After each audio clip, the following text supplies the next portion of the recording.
In the realm of the distant future, the epoch of 4000 AD, there exists, in the abyss of the cosmos, a formidable constellation of starcrafts, a veritable armada. This celestial legion is not a mere congregation of vessels, but rather a captive civilization, an ensemble of aliens hailing from countless ravaged worlds, each with their homeworlds fallen and their fates enslaved.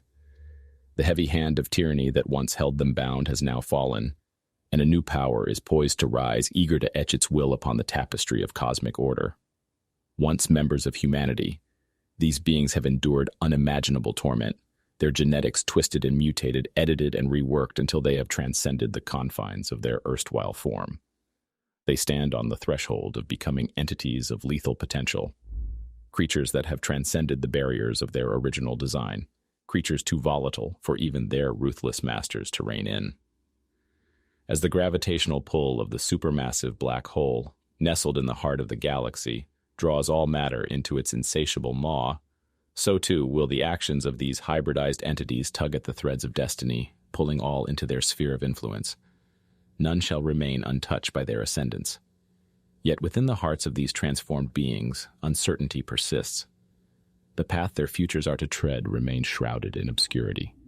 They stand on the precipice of destiny, unaware of the profound ripple their actions will send across the fabric of galaxies, unknowing of the consequential tide their existence will unleash upon the cosmos. "I am the eye of the storm," Magnus muses, his thoughts echoing like poetry in the silence of his mind. "I am the calm, the serene center. Thus the turbulence is forever my companion." His lips seal themselves, corners curling with a sardonic twist. The symphony of battle surrounds him.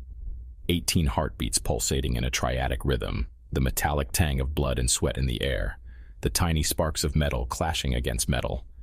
Flashes of crimson dance in his peripheral vision as Ogun weaves his deadly symphony, the whisper of the wind and the scent of aged leather filling the gaps in the cacophony.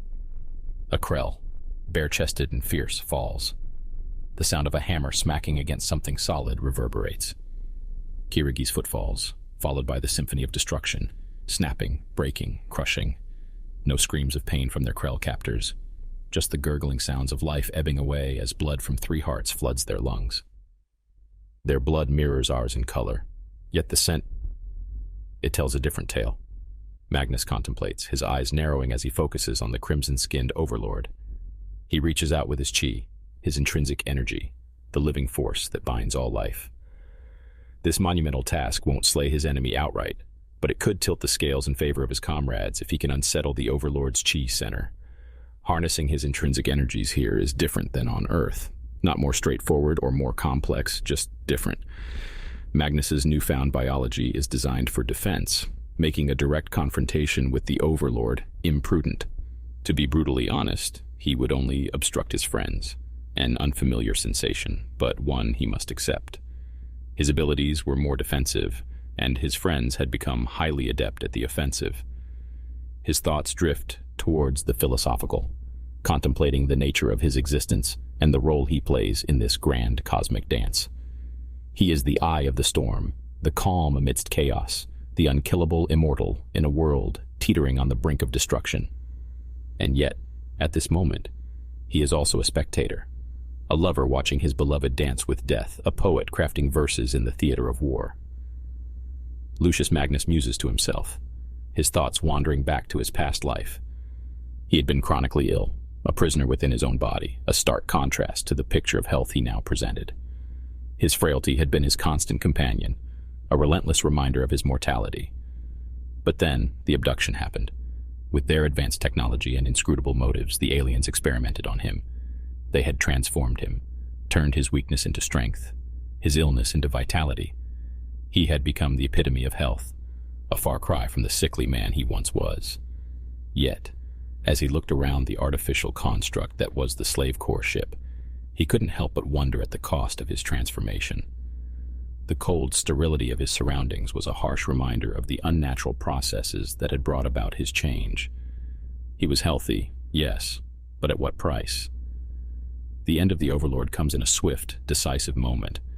Kirioni descends from the air, her katana slicing through the Overlord's skull at an odd angle, aided by the massive Kirigi, who holds him by his lone remaining horn. The horn, coupled with his pointed ears and vibrant red skin, had always lent the Overlord a devilish aura. His body slumps against Kirigi's before sliding lifelessly to the floor. Ogun delivers the final blow, driving an oddly shaped axe into the Overlord's back. The tyrant has fallen. The Overlord is no more. But the most significant revelation is their newfound freedom. They are no longer slaves. Surprisingly, the scene is less bloody than Lucious Magnus had anticipated. He senses a lack of understanding from his comrades regarding his inaction. It matters little. He has no intention of explaining his rationale when it seems glaringly obvious to him. If they haven't learned to trust him by now, they never will. Any attempt to explain would only appear defensive, an impression he cannot allow. Better to let it remain a mystery, one among countless others. With this thought, he clasps his hands behind him, observing with detached curiosity as the Overlord's soul and spirit rise from the now useless body. Soon, even to his keen eyes, the ghost becomes invisible. As is often the case, he chooses silence, knowing his following words must be selected with great care. Ogun and Kirigi gaze down at their fallen master, Alras, the Overlord. In life, he was a tyrant, lord of an entire core fleet, commanding not one but 2 battle core ships, each capable of annihilating an entire planet with a single strike. Kirigi lifts the horn and skull piece, a grim trophy of their victory. Yet there is no triumph in their eyes. They have been forced to kill, not once or twice, but countless times. The ease with which they've adapted to this is unsettling. Whether it's a part of human nature or their own, they cannot say. They've slipped into their new roles as if predestined. Lucious Magnus, however, feels as though his destiny has veered off course. Everything has transpired so swiftly that they've had no time to contemplate the implications of murder, responsibility, and consequences. Now, with the Overlord dead, all they have is time. Lucious Magnus begins to circle Marionette, Kirigi, Ogun, and Kirioni with slow, deliberate steps, making almost no sound. He absorbs everything, reflecting on it intensely. Kirigi has physically changed. They all have in one way or another. Kirigi had evolved into a towering figure, surpassing 7 feet in height. Lucious Magnus could only speculate on the weight of his metallic form. Kirigi's physique was a marvel of thick silver musculature. His hair, a chaotic nest of live wires, obscured most of his face, sporadic flashes of electricity leaping from his form to strike the surrounding walls or floor. The ship's computers absorbed the power surges with ease. The electricity's flow seemed haphazard, but Magnus harbored doubts. He wondered what tales Kirigi's eyes might tell if they weren't concealed behind that wire-like hair. Would they reflect introspection and remorse? Would they blaze with a thirst for blood? Or would they mirror Magnus's own enigmatic silence? Ogun had developed a secondary skin, textured like a reptile's and colored the hue of dried blood. Currently paper-thin, it would thicken given time. Ogun began to peel off this skin in long, irregular sheets, the sound reminiscent of tearing old bed linens. The human skin beneath was moist as if kissed by morning dew. In the time it took for Ogun to shed his secondary skin completely, a contingent of about 30 Krell, fully armored and armed, approached within 30 feet of them. Then, as if halted by an unseen force, they stopped. Ogun and Kirigi seemed oblivious to the arrival of these crimson-skinned kin of Alras. Their gaze remained fixed on the body of the Overlord, as if they fully expected it to rise again. Their focus was unwavering, a testament to their anticipation and the lingering specter of their former master's tyranny. With a momentary, deliberate pause, Lucious Magnus continued his circuit. From the corner of his eye, he observed Ogun wrestling to free the irregularly shaped axe embedded in Alras's body. Magnus could see deep into the gaping cavity in Ogun's face where an eye once resided. "That eye will never heal," Magnus mused, followed by a silent, sardonic chuckle. "What eye?" He pondered his own thought process, then looked away, taking 3 or 4 exaggerated steps before halting again. His gaze fell upon Kirioni, the dangerously captivating Japanese girl who had liberated them and bestowed upon their power. He studied her as an artist would a muse, noting her features and form, etching her image into his memory, as if this might be the last time he would see her. He absorbed her entirety with his eyes. Her lips seemed too perfect to be natural, yet they were. Her body was sinuous, her hair like long strands of ebony silk. Her skin bore the faintest hint of blue, and a nearly invisible membrane stretched from her arms to the sides of her body, like the wings of a flying squirrel, enabling her to defy gravity. Next, Magnus's gaze found Marionette, a woman not of his species. Few were of his species now, a reality that often left him feeling like a solitary star in a vast galaxy. Yet it was a solitude that sparked a flame of resilience within him. Marionette's skin was as black as the void of space, and twice as smooth, a stark contrast to his own battle-hardened exterior. Her hair, twice the length of Kirioni's, possessed a texture that defied description. Yet he found it intriguing, a sentiment that stirred a forgotten sense of curiosity within him. Marionette's elf-like ears and incredibly long tail were features he found either alluring or endearing. He wasn't quite sure. Her mannerisms, however, fascinated him. Save for a cloak, Marionette was utterly naked, a bold statement of vulnerability, or perhaps a testament to her audacious confidence. He couldn't quite tell. As he studied her, a strange sensation stirred within him. It was as if a dormant part of him was slowly awakening, a part he thought he had lost long ago. He found himself drawn to her, not just physically, but emotionally as well. It was a connection he couldn't quite explain, but one he couldn't ignore. There was something about Marionette, something that hinted at a shared destiny. He couldn't put his finger on it, but he knew that their paths were intertwined in a way he couldn't yet comprehend. This was just the beginning of their story, and Magnus found himself looking forward to discovering what the future held for them. A lot that, he suspected, would be as unpredictable and captivating as the woman standing before him. Finally, Magnus turned his attention to the immediate concern, the circle of Krell that surrounded them like a pack of wolves. He decided to confront the largest and most menacing of the red-skinned, demon-like Krell. If he could break that one, the others would follow suit. He approached this Krell, a member of the deceased Overlord's Imperial Guard like all the others. This one seemed to hold some rank, his loincloth adorned with many egg-sized gems. Magnus stared directly into the Krell's narrow serpentine eyes. For the first time, he fully appreciated the demonic resemblance of the Krell.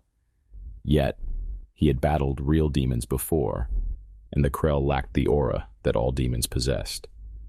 Perhaps it was the aura of immortality that the Krell lacked. It mattered little at the moment.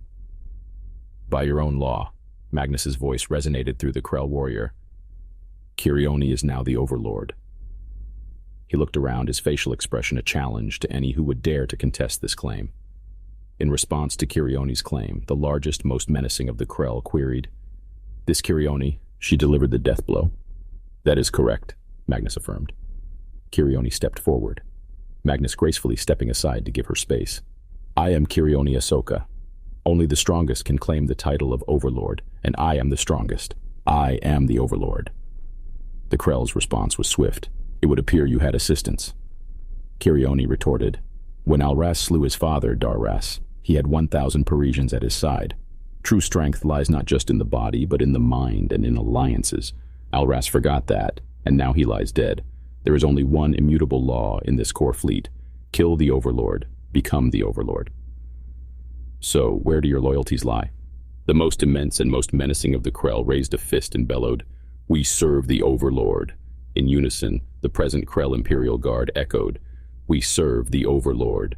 We serve the Overlord. We serve the Overlord. All hail the Overlord." Their voices reverberated through the chamber, a testament to their unwavering loyalty to the new Overlord, Kirioni. In the midst of this pivotal moment, Magnus found himself in a state of deep contemplation. The largest, most menacing of the Krell had just inquired, "This Kirioni struck the death blow?" "That is correct," Magnus affirmed, his voice echoing with an authority that was hard to ignore. As Kirioni stepped forward, Magnus stepped aside, his mind already whirling with thoughts and strategies. He was a chess player in a game of cosmic proportions, and every move mattered. "I'm Kirioni Ahsoka. Only the strongest can be the Overlord, and I am the strongest. I am the Overlord," Kirioni declared, her voice ringing out with a confidence that was both inspiring and intimidating. The Krell's response was immediate. "It would appear that you have helped," he said, his tone grudgingly respectful. Kirioni's retort was swift and cutting. "When Alras killed his father, Darras, he had 1,000 Parisians at his side. True strength lies in the mind and in alliances. Alras forgot that, and now he is dead. There is only one immutable law in this core fleet. Kill the Overlord, become the Overlord. So then, where are your loyalties? As the Krell declared their allegiance to the new Overlord, Magnus found himself musing on the nature of power and loyalty. He pondered the transient nature of authority, the fickleness of allegiance, and the delicate balance of power that held their fragile alliance together. He contemplated the philosophical implications of their situation, the moral quandaries they faced, and the ethical dilemmas that were bound to arise. He also found himself considering the strategic implications of their current predicament. The Krell were formidable opponents, and their loyalty to the new Overlord could be a double-edged sword. On the one hand, their allegiance could prove to be a valuable asset in the battles to come. On the other hand, their loyalty was likely to be as fickle as the winds of fate, changing direction at the slightest hint of weakness or failure. As the Krell's chants echoed around him, Magnus found himself lost in a sea of introspection. He was a man caught between two worlds, a man grappling with the weight of immortality and the burden of leadership. He was a man who had been thrust into a role he had never asked for, a role he was still struggling to understand. Yet, amidst all the uncertainty and chaos, one thing was clear. Magnus was a man who would not be swayed by the winds of fate. He was a man who would stand firm in the face of adversity, a man who would fight for what he believed in, no matter the cost.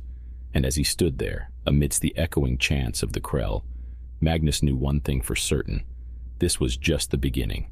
The real battle was yet to come. As the echoes of the Krell's unified proclamation faded into the sterile silence of the Slave Corps ship, two figures emerged from the shadows, their presence adding a new dimension to the tableau. Natasha and Blossom, two young women who, despite their human origins, held an otherworldly aura about them, stepped into view near Magnus. Natasha, a fusion of Mongolian resilience and Russian determination, moved with the grace of a seasoned gymnast. Her every step, every gesture, was a dance of strength and elegance, a testament to her past life balancing on the beam and twirling in the aerial ballet of the gymnastic floor. Her eyes, as hard and pure as Siberian ice, held a fierce resolve that seemed to challenge the harsh sterility of their surroundings. Blossom, on the other hand, was a living embodiment of the ancient spirits of Native American tribes. Her movements, fluid and graceful, were like the wind rustling through prairie grass, a dance of nature in the artificiality of the Slave Corps ship. Her heartbeat seemed to echo the rhythm of ancient tribal drums, resonating with the symphony of the wilderness from which she hailed. Magnus watched them, his gaze thoughtful. These young women, so different yet so similar in spirit, stirred within him a sense of parental fondness. They were reflections of life's perennial dance, living embodiments of the enduring spirit he held dear. He saw in them the potential for growth, for change, and perhaps for a future that was not as bleak as their present circumstances suggested. As Natasha stepped forward, her footfalls silent yet certain, Magnus could almost hear the crunch of snow under fur-lined boots, the whisper of the Siberian wind in her voice. And when Blossom moved, her gestures painting stories of ancient traditions and timeless wisdom, he could almost smell the wildflowers of the vast American plains. Their presence brought a new rhythm to the orchestration of lives within the Slave Corps ship, a melody of hope and resilience. And as Magnus watched them, he found himself pondering the philosophical quandaries that their existence presented. What did it mean to be human in a world that was so far removed from humanity? How did one retain their essence in the face of such drastic change? And perhaps most importantly, how did one navigate the delicate balance between survival and keeping one's sense of self? These were questions that Magnus knew he would have to grapple with as their saga unfolded. But for now, he simply watched Natasha and Blossom, two young women standing bravely in the eye of the storm, ready to face whatever the future held for them. As the echoes of the proclamation, "The Overlord is dead. All hail the new Overlord," reverberate through the vast expanse of the throne room, Magnus observes the scene with a detached curiosity. The room, a metallic colossus, is littered with bodies, a grim testament to the battle that has just transpired. His gaze falls upon the 7 figures near the throne, each a unique testament to the diversity of life in the universe. Magnus's gaze lingers on the raven-haired woman levitating above the rest, her skin shimmering between hues of blue and purple. Her triumphant pose and the blood-dripping object she brandishes pique his interest. He muses on the power dynamics at play, the shifting allegiances, and the philosophical implications of their actions. In the grandeur of the throne room, a vortex of shimmering energy erupted with sudden intensity. The room seemed to hold its breath as the lamps flickered, casting dancing shadows against the polished metal walls. An alien hum filled the air, a stark contrast to the triumphant cries of the newly freed slaves outside. From the vortex, a figure began to materialize, a woman of sublime elegance and commanding presence, stepping with the confidence of a seasoned warrior, yet moving with the grace of a dancer. Celestra had arrived. The portal collapsed behind her, leaving behind a silence that was almost deafening. Celestra stood there, in the heart of the throne room, her appearance an intoxicating blend of the familiar and the alien. She was dressed in a scant ensemble that left little to the imagination. The fabric, an unknown material from her time, clung to her like a second skin, highlighting her athletic body with an ethereal glow. It traced the contours of her form, preserving a tantalizing modicum of modesty. It contrasted against her skin, a striking dichotomy between organic and synthetic. Her outfit was as bold as the woman herself, enhancing, rather than concealing her natural beauty. Chains of lustrous metallic beads hung loosely from her hips, chiming gently with each movement, a symphony of sound that was distinctly Celestra. Her feet were bare, treading the cool metal floor with the confidence and authority of someone who had walked 1,000 worlds. In her eyes, there burned the fire of 1,000 suns, a captivating blend of fearlessness, curiosity, and intelligence. Around her neck hung a pendant, gleaming with an inner light that seemed to pulsate with her heartbeat. It was more than just an accessory. It was a symbol, a signature, a hint of the immense power she wielded. As the awe-inspiring reality of Celestra's arrival sunk in, the room seemed to awaken from its shocked stupor. From the triumphant cries of the newly freed slaves to the hushed whispers of the alien crowd, everything was acutely aware of the potent new presence in their midst. Celestra had arrived, not just in body, but in spirit, imprinting her essence into the very fabric of time and space. The throne room would never be the same again. Magnus, observing the spectacle, felt a strange sense of familiarity.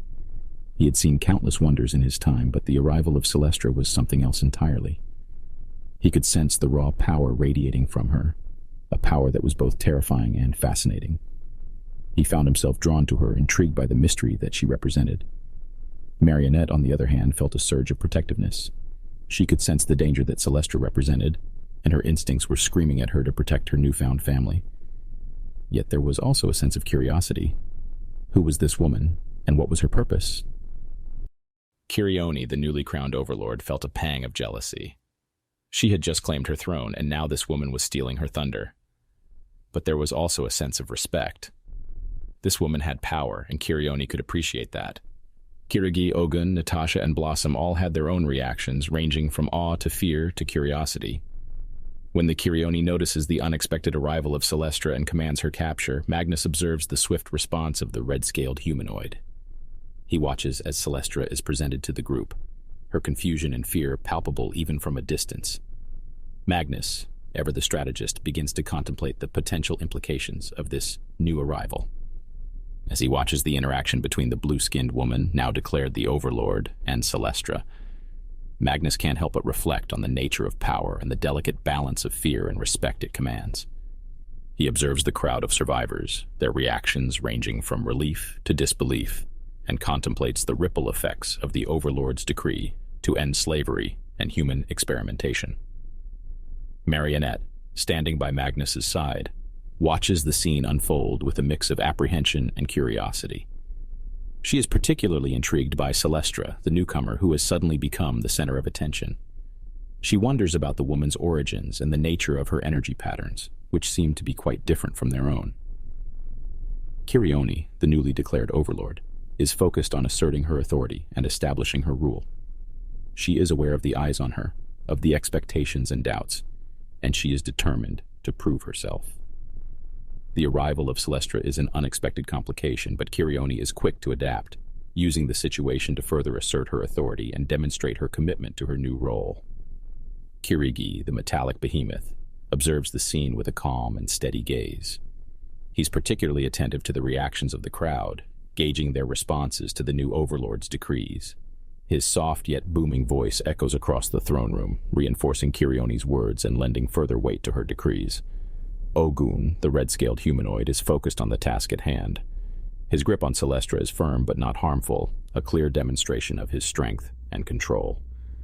He is aware of the eyes on him, of the expectations and doubts, but his attention is solely on the woman in his grip and the Overlord's commands. Natasha and Blossom, the two young women standing by Magnus's side, watch the scene unfold with wide eyes. They are both intrigued and apprehensive about the newcomer, Celestra. They exchange glances, their expressions a mix of curiosity and concern. They are particularly attentive to the reactions of Magnus and Marionette, looking to them for cues on how to respond to this unexpected development.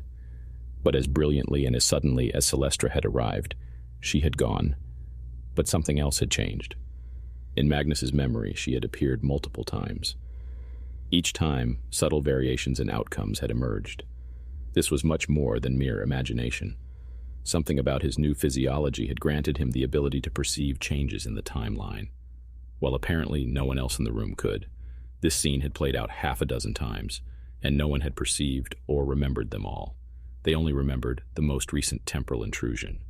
Only Magnus could perceive and recall the various threads in time, and he did so with precision. Immediately following Celestra's abrupt disappearance, a palpable silence fell over the room. The sudden void left by her departure seemed to echo through the chamber, a stark reminder of the unpredictable nature of their existence. Magnus, still grappling with the temporal anomalies he had just experienced, found himself in a state of profound contemplation. His mind, a whirlwind of thoughts and theories, was attempting to make sense of the temporal threads he had just perceived. He was acutely aware that he alone held the ability to perceive these shifts in the timeline, a realization that was both empowering and isolating. He found himself pondering the nature of time itself, its fluidity, and its susceptibility to manipulation. He considered the implications of his newfound ability, the potential it held, and the responsibility it bestowed upon him. He was a guardian of time, a sentinel standing at the crossroads of past, present, and future. As he watched the spot where Celestra had stood moments ago, he couldn't help but wonder about the nature of her sudden appearance and disappearance. Was it a mere accident, a random fluctuation in the fabric of time, or was there a more profound significance to it? He found himself drawn to the latter possibility, the idea that their paths were meant to cross, that their destinies were somehow intertwined. He turned his gaze towards Marionette, Natasha, and Blossom, their faces a mirror of his own confusion and curiosity. He could see the questions in their eyes, the implicit queries hanging in the air between them. He knew they were looking to him for answers, for guidance, but for the moment, he had none to offer. Instead, he found himself reflecting on the words Celestra had spoken before her departure. Her declaration of ending all slavery and biological experimentation on her species had resonated with him. It was a sentiment he shared, a cause he was willing to fight for. It was a reminder of the battles they had fought, the victories they had won, and the challenges that still lay ahead. As the echoes of Celestra's words faded into the silence, Magnus found himself filled with a renewed sense of purpose. He knew they were on the brink of a new era, a time